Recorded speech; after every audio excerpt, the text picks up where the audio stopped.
Lawrence Neal here, and welcome back to highintensitybusiness.com. This is episode 318. And in this episode, the topic is how to make better decisions in your business and life. This is part 5 of this podcast series with Dave Smith, PhD. Dave is a senior lecturer in sport and exercise psychology, and also has a deep fascination and wisdom in decision-making processes, which is what we're focused on today. So Dave, welcome back to the podcast. Thank you very much, Lawrence. It's great to be here again. Pleasure to have you back. And I'm always really excited to dig into the next part of this series. And I think that's why the series has gone on so long and will no doubt be 6 or 7 parts.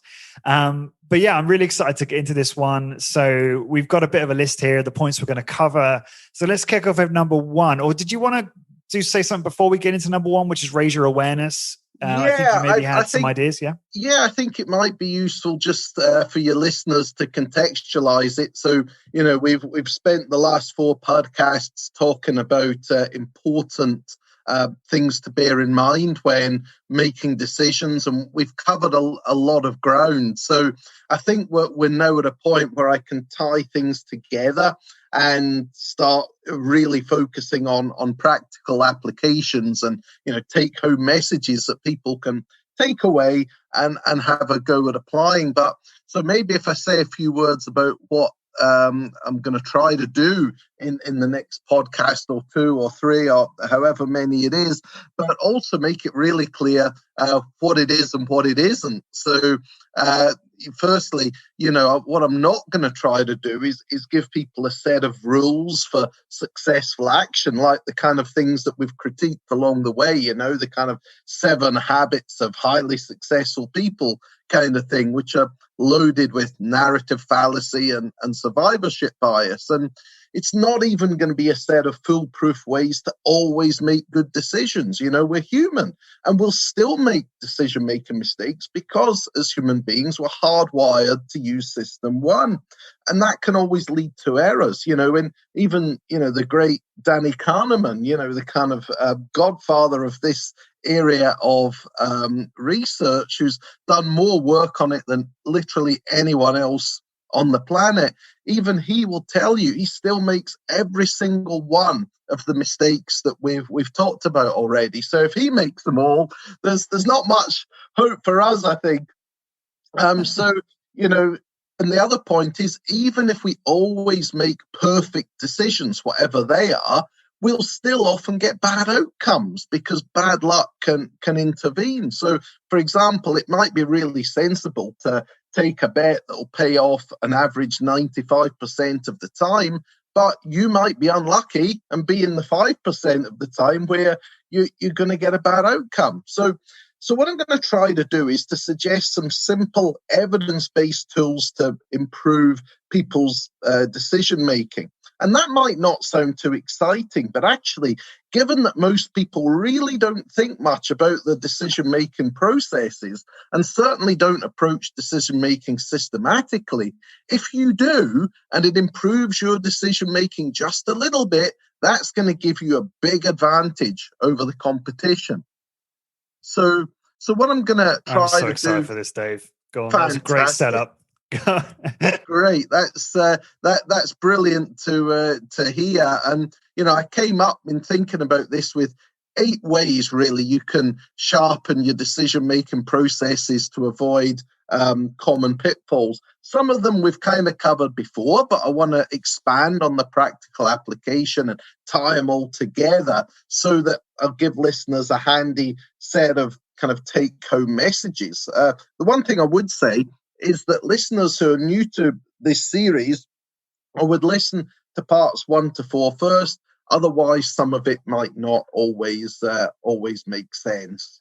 Yeah, and they'll all be linked up in the blog post at 318 on highintensitybusiness.com. So whichever part you go to for this series, there will be the links to all the other parts of the same series. Fantastic. That's brilliant. So you mentioned about the awareness raising, and I think that's a really good place to start with this. I think the first thing is to say is that with any problem, the first step towards solving it is to recognize its nature and know the warning signs. You know, in environments where we have incomplete information and uncertainty, and that's certainly true of your listeners working in personal training, such as when they're working with clients or in their business more broadly, everybody's prone to decision-making mistakes. So that's the first thing we need to really grasp and not be defensive about the possibility that our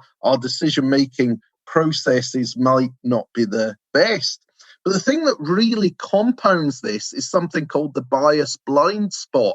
And that is, people are far better at spotting biases at work in others' decisions than we are at seeing them in ourselves. So people tend to scoff at the decision-making mistakes other people make, and they say, how can somebody be so silly? I'd never make a mistake like that. But actually, in the right environment, we can all default to that system one heuristic kind of decision-making process that can lead to errors. So what I'd like to suggest... Can you give an example of that, Dave? So people can picture it. Yeah. So, for instance, we might easily be able to see when we're when somebody is setting up for example, a gym or a personal training business. Other people might more easily than them be able to see maybe flaws in their strategy, that maybe it's not the right location, for example, for a gym. There's too much competition nearby, or there's not a large enough population to be able to service that gym. But having made the decision and having sunk a lot of resources already into it, it's going to be very hard to dissuade people from that course of action. But at the same time, if we're in that situation, we might think from the outside we'd never make a mistake like that.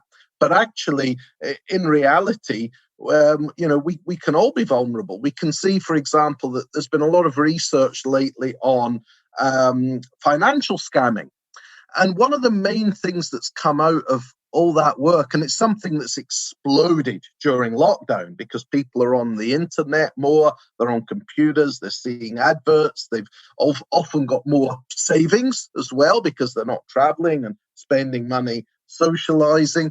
And scammers have really cottoned onto this. And it's very easy to look at people who end up falling victim to these kind of scams, whether it's kind of parcel delivery scams or kind of too good to be true kind of investment scams, or somebody who's cloned your bank's website or something like that. And it's very easy to look at people and scoff and say, I'd never make that mistake.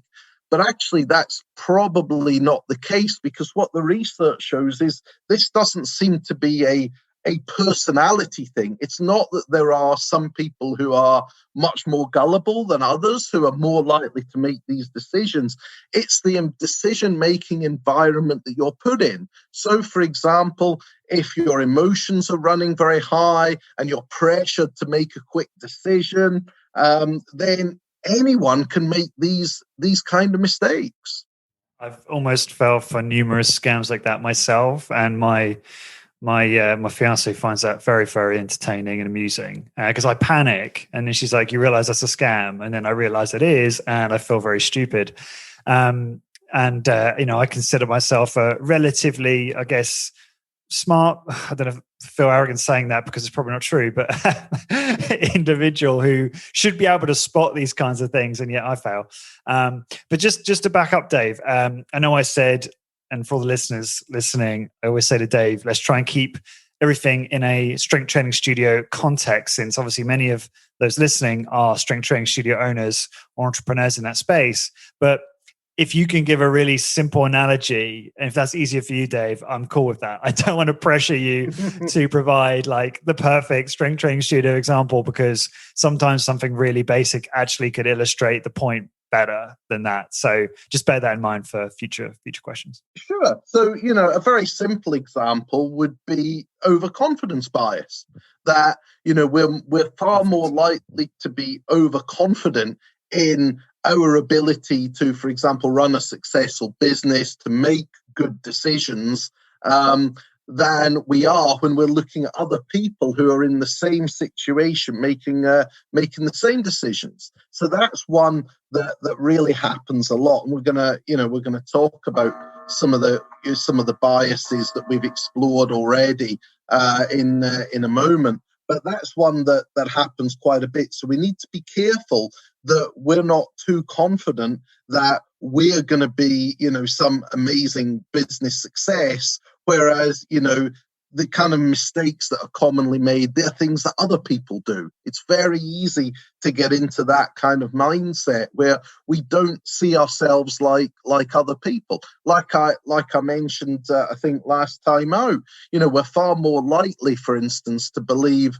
that although we know that a large proportion of the population, for example, more than 1 in 3 people will suffer from cancer at some point in their lives, we don't think it's going to be us. And there are many, many other examples of that. So we need to be careful and kind of in the tradition of the old Delphic maxim, know thyself.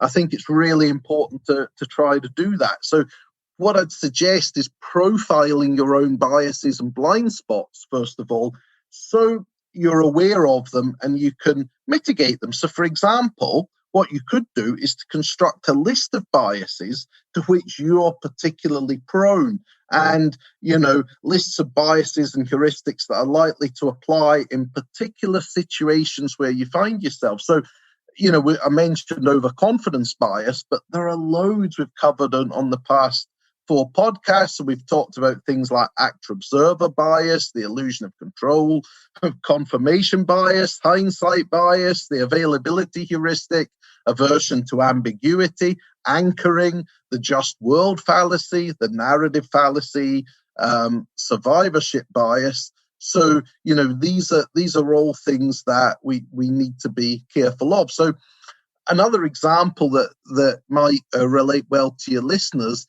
is that, might you, for instance, overestimate the degree to which that you can influence a client through the illusion of control? So let's say you've got a client who just doesn't seem to be very motivated to train very hard, So can you motivate, in inverted commas, them to train hard, even if they don't have the right attitude? Now, the research suggests that is very, very difficult to do, but we might be overconfident in our ability to, for example, get success with difficult clients. So another one might be, let's say you're trying to evaluate the effectiveness of a workout regimen. Do you fall prey to survivorship bias? So, for instance, you might find a particular workout works really well for you, but that's an N=1. But then what you do is, because of survivorship bias, you say, well, right, that'll probably work well for my clients. But you don't know how many people have tried that workout and not found it to be very effective. Does that make sense? Absolutely. These are fantastic examples. Yeah, these are so many examples in my own life attached to each one of these cognitive biases is coming up in my mind as you're going through them. I know so many people, for example, who expend so much energy trying to motivate loved ones and friends and family to lose weight or, try and get into shape.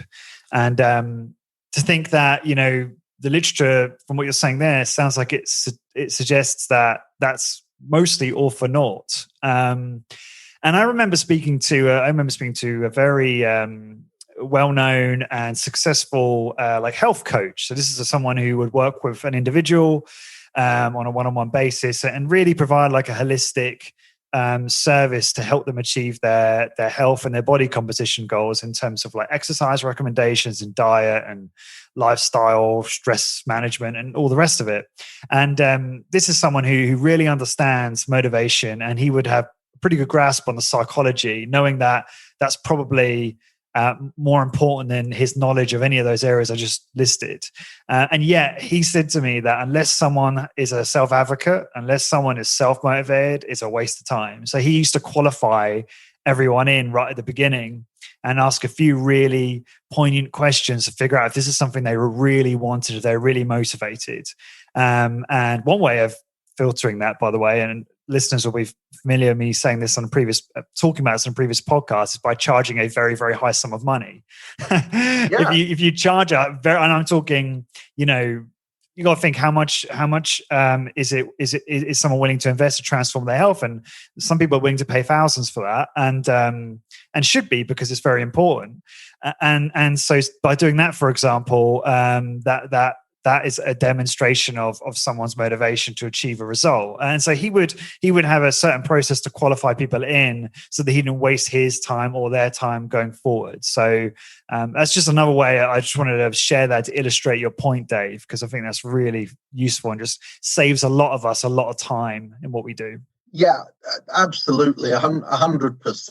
If you price yourself too low, then you're going to get people through the door who might not be that bothered, but they think they'll give it a go because that barrier to entry for them is so low.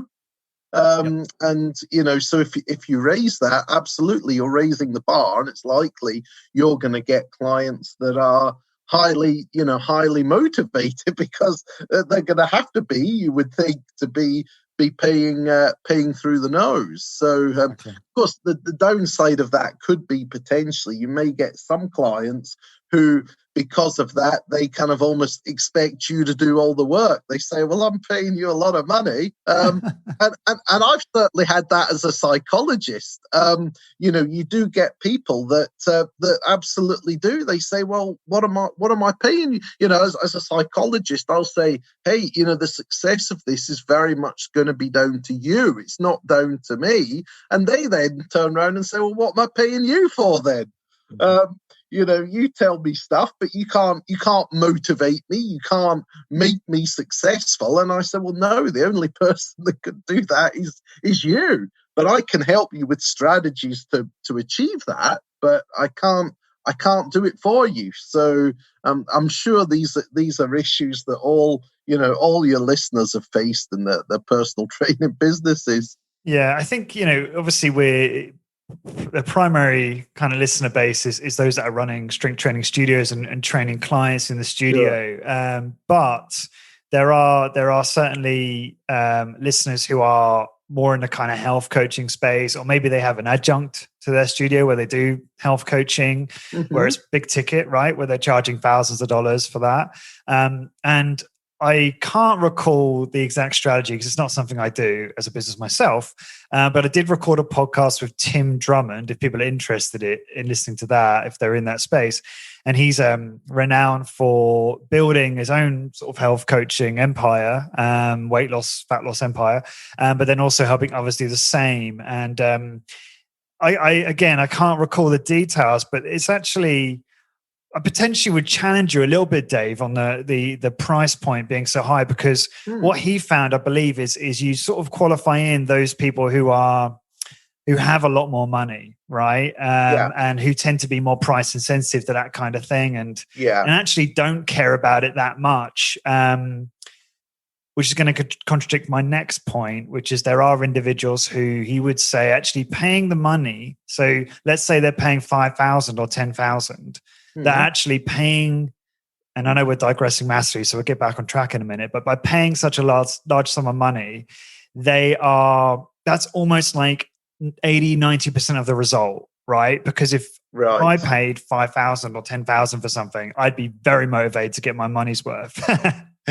And more likely to do what I was told. And so anyway, From what I understand, he hasn't had a lot of pushback from people, and his input is so low, Dave, which is fascinating, right? So he would say some will pay an extraordinary amount of money, and he'll say to them, "Okay, so your job next week is just to drink, this much water every day, and that's it, right? Because it's about adding in new habits incrementally and not overwhelming the individual. And the tasks are really basic like that. And then the next week, it's like, I want you to, walk 10,000 steps a day or something, which, you and I might not agree with that kind of programming, but I find it fascinating that it's such a basic coaching job, and yet could be very lucrative and actually delivers really good results. Like some of the transformations this guy has produced are incredible. So there's something to that. So it's a bit counterintuitive. Yeah, it is. And I think depending on the individuals you're working with and the population you're getting them from, it might be quite an individual thing. It might be successful with some, not so successful with others. And the other thing to bear in mind, of course, is that in terms of the price point, again, it depends on the individual, whether, these aren't arbitrary sums. It's all relative to how much money you've got. So to some people I know, that 5 or 10K for having a personal trainer might be absolutely insurmountable. It's just crazy money. But there's other people I know to whom that would be nothing. So exactly. It's you've got to think about that as well. But I think what all this speaks to is how complex these things are, that human behavior has so many inputs and so many potential outputs that, again, it speaks against the idea of having general rules that are going to be successful, which is something I've kind of cautioned your listeners about before. I think we need to be careful and realize, there might be guidelines that might help, but I don't think there are golden rules that if you follow like X, Y, and Z rigidly, you'll get good results, because humans aren't like that. They're not like computers. We can't just press certain buttons and get certain answers. Yeah, thank you for clarifying that and bringing it back, because I was getting way off topic. That is a very good point. What you mentioned there about human complexity is so useful. Yeah, no, I think it's always important to bear in mind when you're looking at behavior, whether it's in personal training, whether it's in your business decisions more generally, whether it's in investing decisions. It's just important not to lose sight of that. And a kind of a related point as well is, it's all very well to say people should think about these issues, profile their biases. But actually, the problem is that is very difficult to do on your own, because, of course, due to the bias blind spot, people are going to be very over-optimistic in the extent to which they think that they can overcome biases and the extent to which they're affected by them. So how do you do that? Well, what I've found a really good method is that it's best to use some kind of mentor. Now, that could be a colleague, or it could be a close friend or family member who can be really objective and act as a sort of critical friend to you. Having somebody like that in your corner is absolutely massive, because I don't think that we can objectively profile and view ourselves. I just don't think it's possible.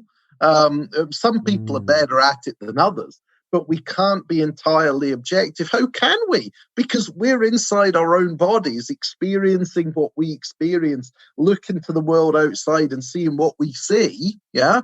And that's all influenced by all these many inputs that I've talked about. So it's very difficult for us to kind of have almost an out-of-body experience where we step outside our own body and we kind of view ourselves objectively. And that's something I've been thinking about a lot, I have to say, in psychology more generally lately. I always remember many years ago when I was an undergraduate and I was just starting, and we'd been working on personality profiling, you see. And I went home and my dad says, well, what you've been studying in university this week? And I said, we've been doing this personality profile. I said, hey, you could fill this in if you like, this personality questionnaire. Let's see how you score on these different dimensions. And I give him this big questionnaire, and then he looks at it and he starts it and he says, hey, but shouldn't somebody else be filling this in? Because how can I be objective? Surely my views of myself are going to be biased. And I said to him, I said, oh, no, that's all, well, these questionnaires are all really well validated. And they know that, that they've got ways of weeding out if people are, not telling the truth or just trying to present a good image of themselves, which they kind of do to an extent. But he was quite skeptical about it. And, I often think of that because now, a quarter of a century later, actually in psychology, it's become much more common to do exactly that rather than just, trying to get people to assess their own personality using psychometric questionnaires and interviews. Now, researchers have cottoned onto this problem. And actually, often what they'll do is that they will try to get validation through people that know the person really well. And we do this often in applied practice. I mean, I do it all the time in sports psychology, where if a client will give me permission to talk to close friends, family members, the coach or whatever, they'll tend to give a much more objective view as to whether what that person is telling me really reflects them. And in research, it's becoming a lot more common now. And I think it's a good thing. And it's basically because of this bias blind spot that we can be very blind to our own shortcomings. So we need somebody who's going to kind of identify and note their own perceptions of your biases and heuristics so that you can then make use of this information.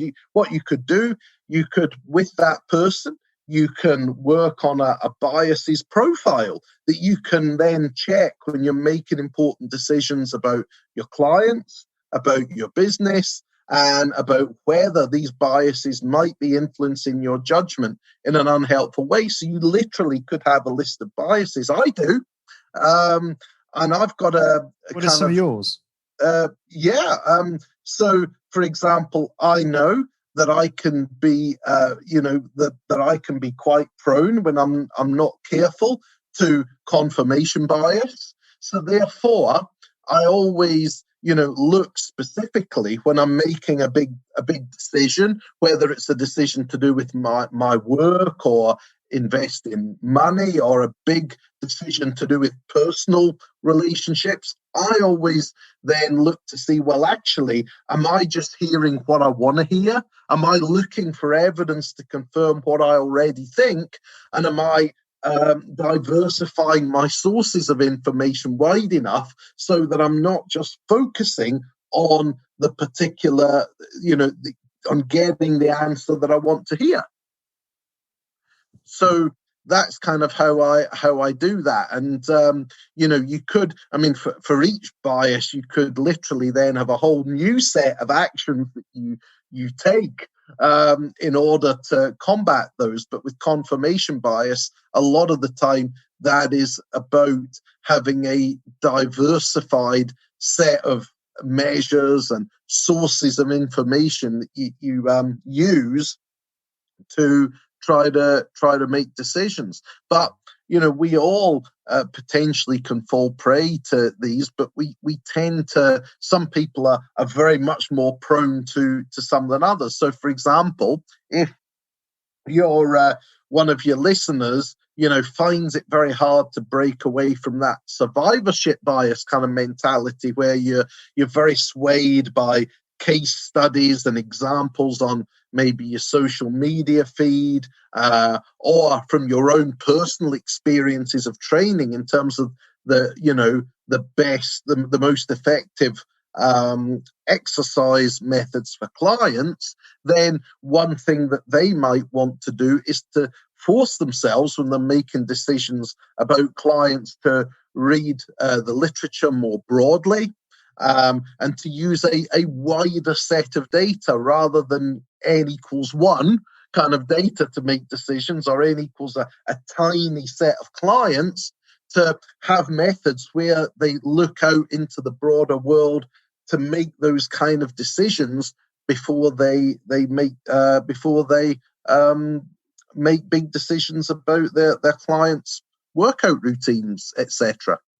So just to summarize this point, so you kind of what you're saying is it can benefit the individual to list out the biases that they notice they fall prey to every now and again. And I guess that probably starts with the individual just being self-aware. And I think just when you listen to this series, you will become automatically more self-aware. Like something will happen, like you'll learn about something and then you'll be like, hang on a sec. Like you'll see some business being ultra successful on the front of a magazine or website, and you'll think, hang on a sec, that could be survivorship bias, right? Yeah, just because they did this one thing doesn't mean that if everyone else, they're not representing the thousands of companies that did exactly the same thing but failed, right? Exactly. And so you'll have that come up. And so I think that's probably the best way the listeners, certainly for myself, will identify their own cognitive biases. And then you've got kind of a step-by-step process how one can sort of mitigate against that or reduce the influence that might have on decisions. And is that going to be revealed more as we get into like the algorithm side of this checklist, or is that something we should touch on now? No. I think these are things that we'll explore in more detail as we go along when we look at the very specific methods that I'm going to kind of suggest later.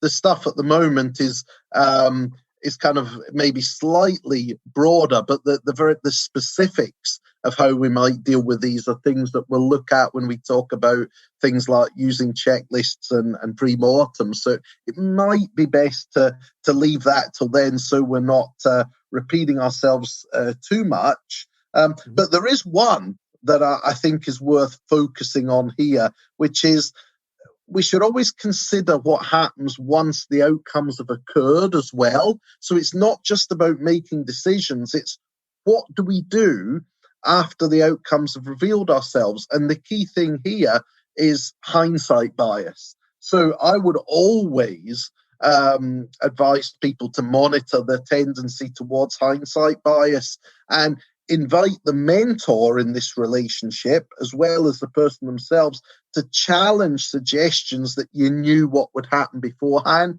because that is such a big trap to fall into. Even though you know all this stuff and you become more self-aware, there's always this tendency to, afterwards, if things work out the way that you wanted them to, you think, yeah, I knew that would happen. And then if they don't, you think, well, how could I have been so stupid? And actually, in reality, you don't know in advance. So the key advice here is always remain humble and circumspect as events unfold and decisions play out, and be comfortable that you never, ever know for sure how decisions are going to play out. So afterwards, you've always got to monitor that tendency to think, well, I knew that would happen. No, you didn't. You never do.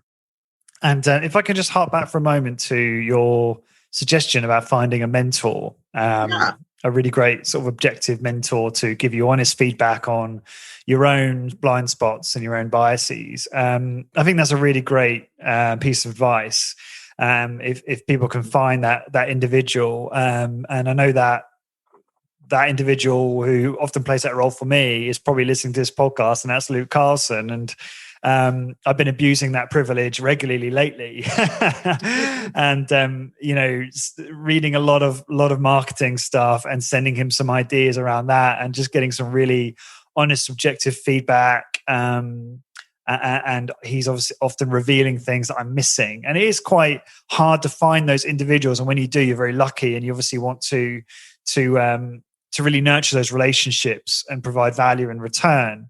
But that's enormously helpful. But then at the same time, you have to open yourself up to criticism. So I think you and I touched on this on maybe the previous episode or one before. It's, again, to be a successful entrepreneur, or I guess to have as much success in life as you can, or just live a fulfilled and happy life, you need to nurture and cultivate the ability to be able to receive constructive criticism and to receive honest feedback. And again, this is another reason why a lot of individuals might not investigate this, right? People might listen to this podcast, Dave, and think, well, I'm not going to do that because I don't want to reveal my inadequacies, even though we all have them. Very much so. So fulfilling. It's so satisfying when you do reveal them, because then you can somewhat protect against it and increase the odds in your favor as you go through life. And so I think that's so important. Like it's sometimes painful short term, right? In the moment when you're shown a blind spot or shown an error you made, it's horrible. We all go through that. But it's such a, when you look back, you realize, well, I'm thankful for that moment. So yeah, very much so. And in fact, one of the things I'm going to cover later on is in more detail is exactly that, the importance of being proactive in seeking feedback from different sources and how and you can use that and how important that is. But I think it's at this point, it's still worthwhile reflecting that a lot of people don't. And yet it can be so fulfilling. And do you know what I find as well? Opening yourself up to that kind of level of scrutiny and recognizing that none of us are perfect. We can all improve. We can all get better at these things is actually tremendously liberating because it takes a lot of pressure off you. I mean, my goodness, how much pressure must people put on themselves who feel they have to be perfect? Yeah, you know, I don't. I just want to get a bit better at stuff. That's kind of my humble ambition. I'm not trying to be Mr. Perfect who, because I research decision making, that means I've got to make perfect decisions. Of course, I don't. But what I'm doing is trying to use and invent tools that make it a bit, a bit easier to do. But it's tremendously liberating to know that you don't have that pressure to be perfect, and that actually, if you find out things you're not doing so well, that then can go into making you better in the future. What could be better than that? Than waking up every day thinking, right, how can I learn stuff that's going to make me that little bit better? Whereas you're quite right, a lot of people view feedback as a threat, and that's something we'll touch on. Well, we won't touch on. We'll talk about in a lot more detail later on. But I think a lot of that, you're absolutely right. It comes with, it's a whole kind of philosophy, a way of seeing yourself as human and therefore perfect, and remaining, as I've said, very humble and circumspect. That makes it much easier to open yourself to that kind of honest, helpful criticism that a lot of people, they don't want to know. A lot of people, and I'm well aware of this, will listen to some of the things that we've said over the previous podcasts and some of the things that we're going to talk about. And, they really won't like it because they'll be very uncomfortable with the idea that they could maybe improve some things about themselves that probably to them are quite fundamental and quite dear to them in the way that they view the world. It's like the survivorship bias issue. A lot of people really get quite annoyed and almost aggressive when you kind of point that out to them, and that perhaps some of the kind of role models that they have, that the situation is possibly more complex and nuanced than they kind of realize. So, for example, one of my students was listening to one of the previous podcasts and also listening to some podcasts that Michael Mauboussin did.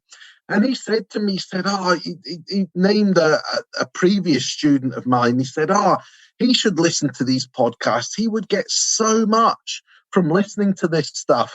This is an individual who I think fancies himself as being quite entrepreneurial and is always trying to do little business things. But, whenever you talk to him, he really does get so easily sucked in by the narrative fallacy and survivorship bias and overconfidence bias as well, that if I actually went to him and suggested these things and said, I could actually help your business endeavors by looking at this, or even if I just suggested he read some of the great books that I've recommended to readers, I actually think he'd get quite angry about it and he'd be very closed-minded, because a lot of people are, because it threatens their sense of self to think that actually they're making some of these mistakes. I mean, let's face it, that's again going back to the scamming literature. That's why the reports to the police and other authorities about scams like investment scams are a vast underestimate. It's because most people don't want to admit that they're being scammed. So, so it can be very, very difficult to get them to stop if they're relatives or loved ones who know that they're doing this. They got sucked into some kind of romance scam or some investment scam. They're often the last person to admit it. And that's because it can be seen as very threatening, because it's like an admission that you've made a mistake and you've failed. And people don't want to do that. And that's a really dangerous way to think about the world, because A, you'll never improve because you won't learn anything, but you'll be prey to all kinds of mistakes.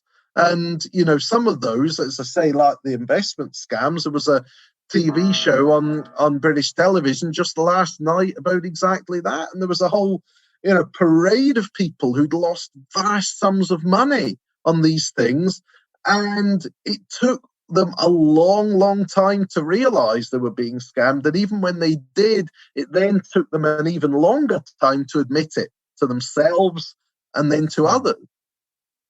And so people aren't always very good at doing this.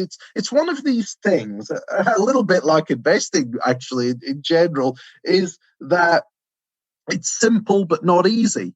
It's actually simple in that it's not really that complex, but it's very, very difficult to do because you're fighting against some really deep-rooted instincts in people. Yeah, it comes down to, I'm guessing, maybe you're getting to this, Dave, about, survival, right? Just real basic needs. I'm just thinking there, as you were saying, like that entrepreneur you mentioned, and I think there's many people like this, might go on YouTube and look at all these success stories and think, oh, if I just repeat what they did, I'll have the same outcome, and not be aware of that. And it's such a it doesn't cost a lot of energy to do that work and to watch those YouTube videos and hear those stories. And it's like, it feels like a really efficient way to find your path, your quote unquote path, right? And it's the cognitive load of having to step back and address that with, the lens of these biases and things like survivorship bias. It's a lot. It takes a lot of energy, a lot more investment from people. I think that's maybe part of the issue. I'm sure you'll expand on that. Yeah, it is very much so. And in fact, it goes back to there's a diagram, a cartoon, actually, I often show my students, where you might have seen it. I can't remember the source, I'm afraid, but it's quite a famous one, and it's got kind of two lines of people. One's only a few people walking over a very circuitous route. And then there's another massive group of people who are walking in a straight line towards the edge of a cliff. And under the latter, it says simple but wrong. And under the other one, it says complex but right. And I think that's exactly the point, that these kind of people, like you YouTubers who will go on about how successful they are, how much money they make, they're going on there making these points, and it's a very simplistic way, and it seems to be a very easy way of being a success to kind of ape them, because you think, well, it's worked for them. But of course, there's a few things we need to think about here. One is, has it really worked that well for them? I mean, my experience of people that are very successful and financially successful is they don't tend to spend the time going on YouTube telling other people how to be successful. They're too busy spending their own money or relaxing on a beach in the Caribbean sipping a cool drink. Why would they tell you? If they've got business secrets, why on earth would they bother telling you? They're not going to. And that's the first thing. And of course, there's so much on social media now that it's so easy to fake this stuff. Obviously there. Sorry to cut you off, Dave. Just to interject briefly, I completely agree with you. Most entrepreneurs who are really doing well you don't see them talking about how they did it. They're Yeah. busy actually, working, doing the process, doing the work, right? Managing their business. Yeah. There are exceptions, obviously. There are individuals that do both, who have that abundance mindset and share willingly and are also highly successful in their own projects. So, but it's the ability to distinguish between those, which is the challenge, I suppose. I think that's absolutely right. That's the point I'm making. You don't know. I'm not saying everybody who goes on YouTube talking about this stuff is a fraud, far from it. But more are than you might suspect. I know that, for example, it's been shown how easy it is. You can hire a fancy car. You can hire a Porsche in London. Then you can go across to New York and hire one there, and go to Paris and take pictures in front of big houses with your Porsche. And you can do that for a few £1,000s and put all that stuff on YouTube and make it look like you're sort of multimillionaire, when the truth is you got nothing, and that's exactly what financial scammers do. That's a very common kind of scam. In fact, one of them just quite recently ended up being caught when he posed with, I think, a gold Lamborghini outside a very expensive gated housing estate in London, and they wondered what he was up to and called the police. And it turned out who was that? He was. Can you say who it is or not? I can't. I honestly can't remember. I could look it up for you, but I can't remember. But that's the kind of thing that a lot of people do. So you need to be very careful about whose advice you listen to. But the other thing is, even if people are giving well-intentioned advice and have been very successful people, and I mentioned before, there's some great examples of that. The kind of like I've mentioned before, like Duncan Bannatyne's book, Anyone Can Do It. The problem with that is that unless you have exactly the same circumstances that he did, are in exactly the same situation, and at the same time, you can't take the same actions and think you're going to be successful. It's like the old, I like the old analogy of fishing.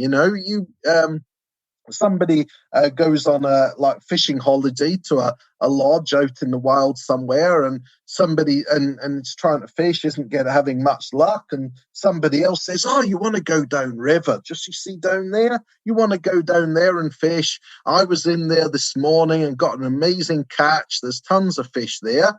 So they think, right, I'm going to go down there. So you go down and you copy what that person said, but you don't catch any fish. Because they've already caught a load of them, and the fish that are there then realise that other ones are being caught, and they're not going to be around for much longer. So you don't catch any. So you need to be really, really careful about listening to advice in business and making use of it. Just on this, a great point. Just on the key word, I think, being careful. I've not read Duncan Bannatyne's book, so I have no idea what the book says. But if in that book he gives specific prescriptions on what to do, then I absolutely 100% agree that might be completely irrelevant, because maybe it's too complex, there's too many factors that influence that to make it work. However, let's say he used principles, right? Things that are relatively timeless. Maybe they've been used in lots and lots of different contexts with lots of entrepreneurs. That's somewhat different, right? It can give you a greater degree of confidence in the material. So you still have to be careful all the same. I think you still have to be very careful. And by the way, please don't interpret that as a criticism of Mr. Bannatyne. It's just an example of how you need to be careful about taking advice. He's been very successful in business, and I don't know him. He might be a great guy. I'm not suggesting anything dodgy at all. He's written that book with the best of motives. But I think we need to be careful of suggestions that there are golden, timeless rules that will always stand us in good stead. These kind of heuristics. So a similar example Nassim Taleb often uses is the book The Millionaire Next Door, which is a similar idea, a set of rules that if you follow them will likely, or a set of characteristics that the author argues are common to people that are really successful. But actually, when you look at the literature, what you tend to find is really pretty much the only thing that these people have got in common is that they were in the right place at the right time. And Right. I'm sure they've worked hard, don't get me wrong. I mean, obviously, it kind of goes without saying that if you want to be successful, you need to have the motivation, you need to work hard, you need to show up on time, whatever. But, I knew that when I was 5 years old. I don't need a book to tell me that. And other than that, a lot of it is about being fortunate to be, as I say, in the right place at the right time. So I think even those kind of more broad lessons, we need to just, again, I'm not saying that don't take things from these books that are helpful to you. Just be careful and not assume that, hey, if I do exactly what Duncan Bannatyne says, I'm going to be a millionaire like him. It doesn't quite work that. This is really it's fascinating, right? We've done so many of these podcasts now, and I'm still falling into the same trap. So it just shows how easy it is to make mistakes. But I'm just thinking, if one individual has a system in a business, and just because, so as an example, just because they execute that system and it worked, doesn't necessarily guarantee it's going to work for you. And I've seen this happen. Actually, I've seen specific. So, for example, you'll find this interesting, Dave. I did a really fascinating video podcast with Walter Vendor, who's a CEO and co-founder of Fit20. They're a big strength training studio franchise. And he was explaining to me that no single marketing tactic has been successful across all studios. And they have almost 200 studios globally. So they've got a really big, sort of sample size to test different marketing initiatives and campaigns. And there's no single one tactic. One tactic might be incredible. They might do some kind of, I don't know, magazine or newspaper advert in one city for one studio. And it's all they need to do, and they generate all the business they need for that one thing. And then some other studio might do it, and it just, falls flat on its face and doesn't work at all. And so it's like where I'm kind of getting what I'm getting from this in part is it's being willing to test things that seem like they make sense and seem effective, but always being open to the idea that it might not work for reasons that are beyond your understanding, and then measuring what you do, right? So being really, how do I say it? Judicious in just tracking and measuring the things that you are doing, to seeing what to having, and again, like you said before, talking about in degrees of confidence, seeing what might give you a higher amount of confidence in something that works, right? Like in some specific marketing campaign, for example. Like if you measure it and it works well, then you perhaps can have greater confidence in that will work again, although no such thing as certainty. So is that a fair summary of a way to think about like some actionable takeaway from a book or some course you might do on business or something like that? Yeah, I think it's a very good summary, actually, of a good way to think about these things. So the problem is that a lot of people, they don't like nuance, and like I said on the last podcast, if you want to get yourself on TV or even get a lot of hits on YouTube or having a best-selling book, what people want is simple rules, and they like a bit of argument as well. So they'll have one guy on and somebody else saying, no, what they say is rubbish.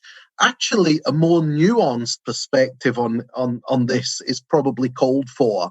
That I'm not suggesting that that nobody on YouTube has advice that's going to be useful. And I'm not suggesting that people who've been highly successful are not worth listening to. Absolutely not. There might well be things that are helpful, but you need to test it out. And if something sounds good, you can give it a go. But I would test it out using a diverse range of carefully constructed metrics to figure out how it's working. And B, I'd also always be aware of the importance of diversifying your risk and not putting all your eggs in one basket. So it's like we've talked about before with investment strategies, for example. You might come across some big investor who says, investment X is the next big thing. You need to put money in that. You could put a little bit in it, but it would be very unwise to put your whole fortune into it, because again, we don't know what's going to happen in the future. So I think that's how to think about these things. Look on these things not as golden rules or like the 10 Commandments, it's set in stone, but suggestions that if your circumstances are right, you might want to try in your business.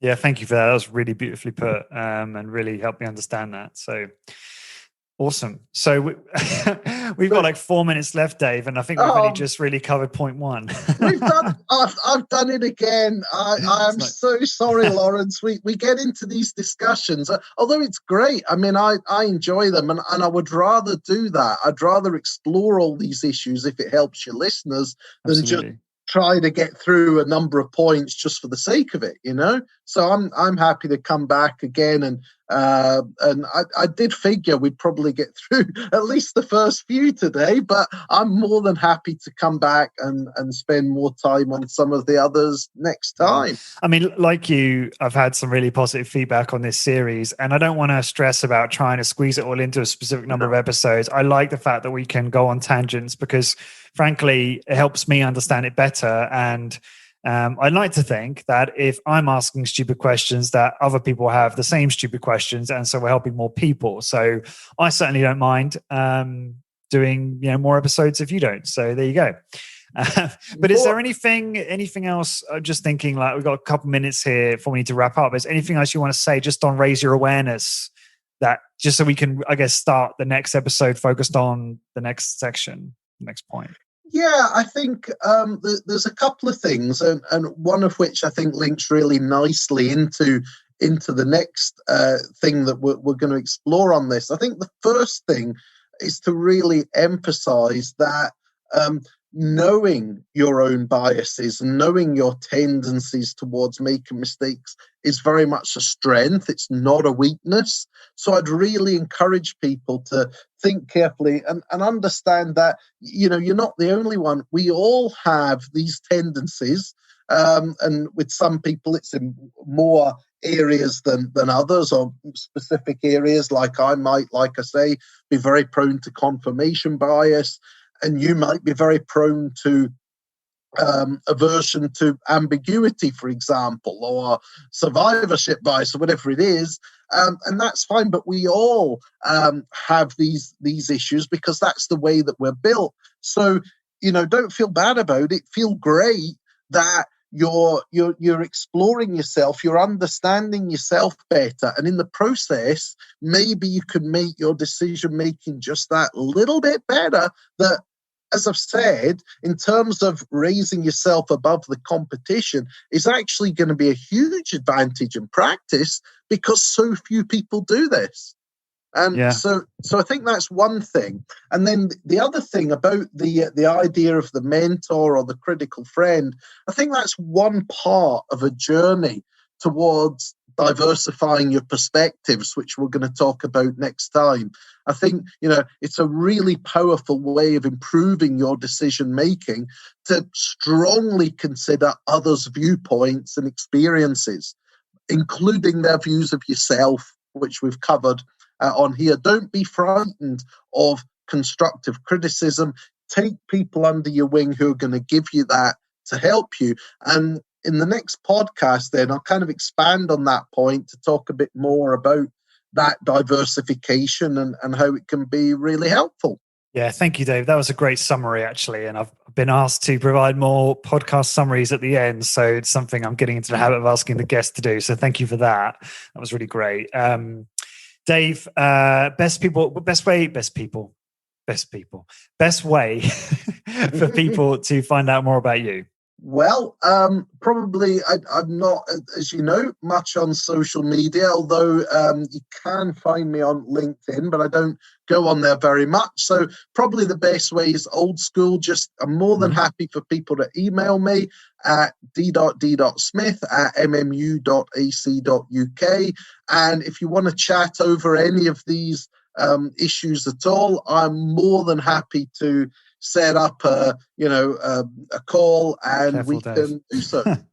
It's great. I do like it when I get feedback. If people are interested in this stuff and I feel I'm helping, then that's I find that really rewarding. So more than happy. Fair enough. Awesome. Thank you for that. And for everyone listening, to find the blog post for this episode and all the resources that Dave and I have mentioned, please go to highintensitybusiness.com and search for episode 318. That's 318. And until next time, thank you very much for listening.